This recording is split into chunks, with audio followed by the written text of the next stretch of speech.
I'm Sergey Kolpinsky, and I'm a researcher for Infotex, and I study phishing domain names and type squatting using the strings. So, if we would like to find domain names that look similar to popular resources, the ones that are not noticeable by the user, well, you know it. Usage of such domains is called typosquatting for typos, and here are three domain names: PhDs, Infotex, and Kososlogin. All the options are available for purchase. Let me describe how those domain names are created. The type squatting techniques from literature are, adding symbols in random places, repeating the symbols, adding some leading characters, changing one bit,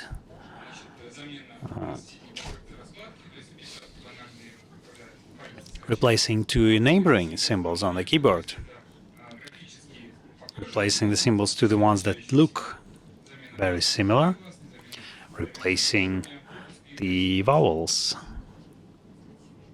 omission of symbols, and putting them in different places.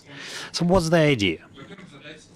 First of all, you need to create the list of protected domains. Then, by using the type squatting methods, you might need to generate those phishing domains, decide how you compare them, and find domains that are close to the ones that you are trying to protect. So let's use this as a plan. First of all, if we create a list of domains to protect, what should we focus on?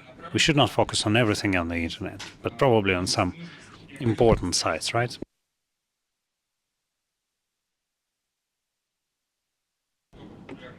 So whether it's top sites, popular sites, banking sites, government services, corporate domains, the sources might be different companies from top lists, Majestic, Select, etc., or the user statistics. After you define the list of those, you can generate using a utility. GitHub has it, DNS Twist. It's an open source utility that allows for a given domain name to generate a lot of similar permutations of domain. It can also ping them by DNS and find similar domains. It works as a command line utility, as a Python module, as a web page. You can put your site there and scan. And a spoiler is that there will be a lot of them. Next. We now need to understand how we can compare the domains.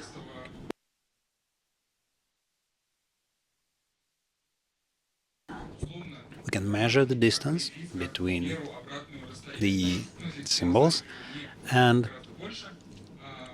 we might define it as an inverted space between the symbols. There are different ways, but the Damerau-Levenstein one is interesting. It's the measure of difference between two strings that is defined by the amount of operations of removal, replacement, and transposition of the two nearby symbols that are needed to transform one string into another. So it's very similar to what the type squatting people do, right? When you have everything defined, you just need to develop a technique to find those phishing domains and find the distance between the target domain and the protected domains. So we calculate the distance and find the minimal one. We had a hypothesis that for phishing domains, this measure will be small, and for non-phishing, it will be high. And this is how they can be delimited. So we need to prepare the steps, create the list of the protected domains, generate permutations, calculate the number, the distance, and based on that array to find the values and the thresholds. Here you just need to calculate the distance, and the two rules are: if it's 0, then it's one of the protected domains. If it's not equal to 0, then we need to decide whether it's more or less than the threshold. If it's more than a threshold, then it's some other domain that we don't consider a domain that's being protected. And our sweet spot, where we do our protection, is when the distance is more than 0 but less than some threshold. So we gathered some data, like the top 500 sites, for example. This is the number of objects. We've created 1.5 million pseudo-phishing domains. 1.2 went to threshold calculation and 300K for testing. And also I added 300,000 others from Alexa Top Million. So we calculate the distance for that 1.2 million blue ones. We define the threshold. The max, the red line, is too high.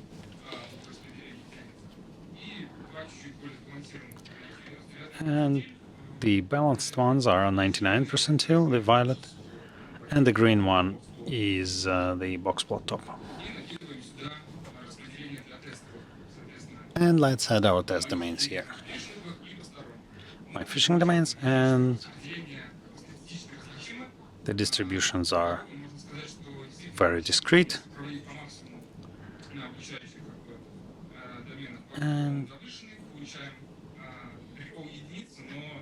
the threshold is too high, then recall is 1 and precision is low, and two others are more balanced. So the accuracy for max is 0.6. I have a 1.0 recall, but the precision is 0.5.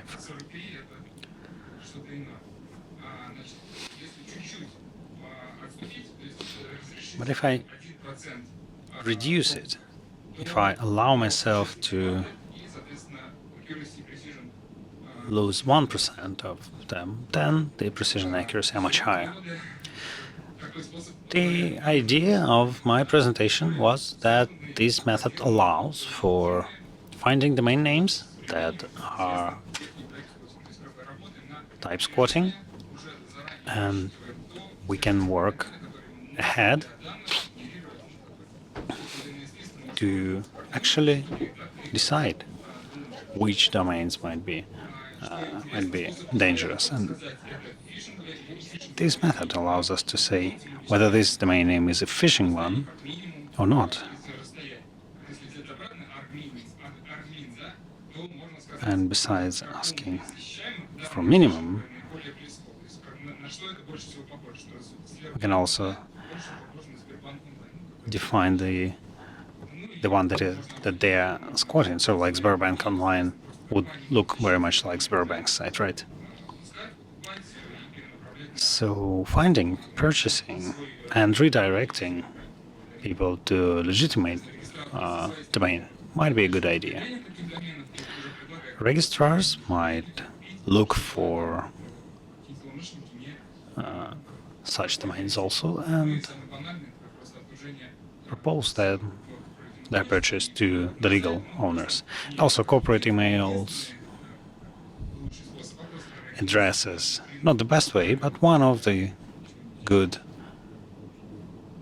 rules to actually base your rules on. Thanks for the presentation. And the question is, what do you do with the sites that are aimed at an external user? See, we've created an oil company site and we're selling oil. That was something that really happened. What do I do in that case? So imagine we have an oil company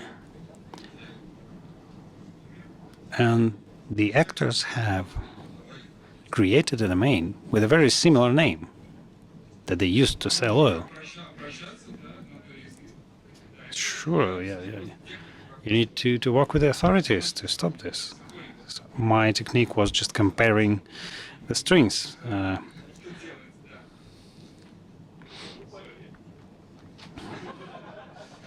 Yeah, sorry, I don't have the full solution for you.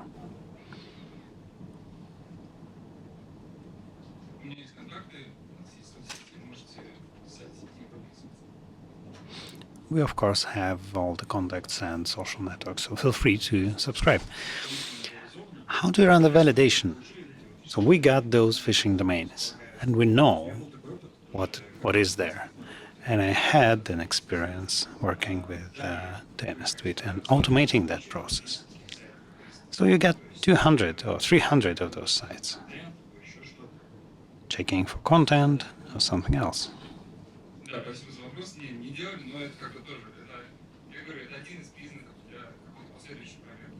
This is one of the